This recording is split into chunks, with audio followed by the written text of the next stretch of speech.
The trade war storm has swept the globe, and China's right at the front, refusing to budge an inch, swiftly rolling out tough countermeasures. No sign of weakness. Meanwhile, India's playing it soft as melted butter. Their official stance a breezy, "We're not looking for confrontation," paired with a promise to sort things out through talks. On April 2nd, Trump hit Indian goods with a 26% tariff, claiming it's a reciprocal jab at India's 52% average tax on American products.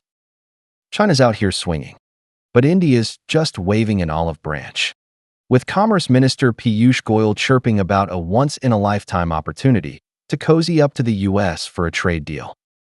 Isn't that a tad self-delusional?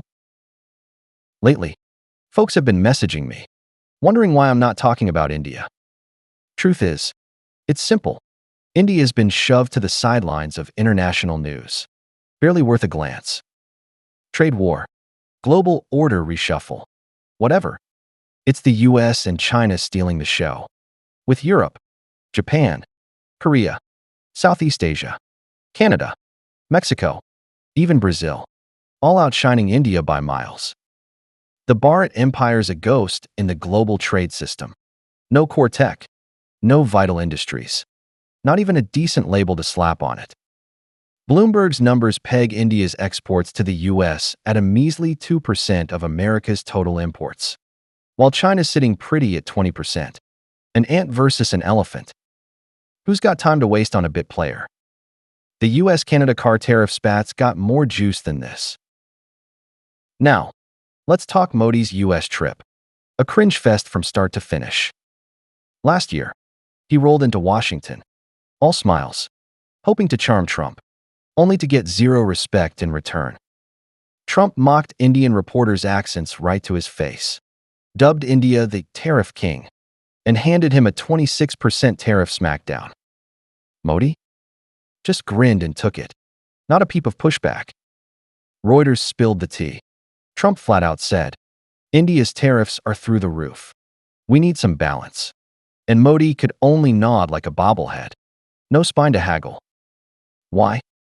Because India's been freeloading off the US, says the American Chamber of Commerce, enjoying low or zero tariffs on their exports while choking American goods with that 52% rate. No joke. Poor Modi thought he'd work some diplomatic magic, but even Trump's aides barely gave him the time of day. Ex-users quipped. Modi went on a pilgrimage and got slapped instead. Rough but fair. This spineless streak isn't new for the Bharat Empire. History's got receipts. Back in the 4th century BC, Alexander the Great marched in, and Punjab's tribes surrendered faster than you can say surrender, barely putting up a fight. Fast forward to the 12th century. Muslim invaders rolled through, set up the Delhi Sultanate, and Indian princes either got crushed or bent the knee.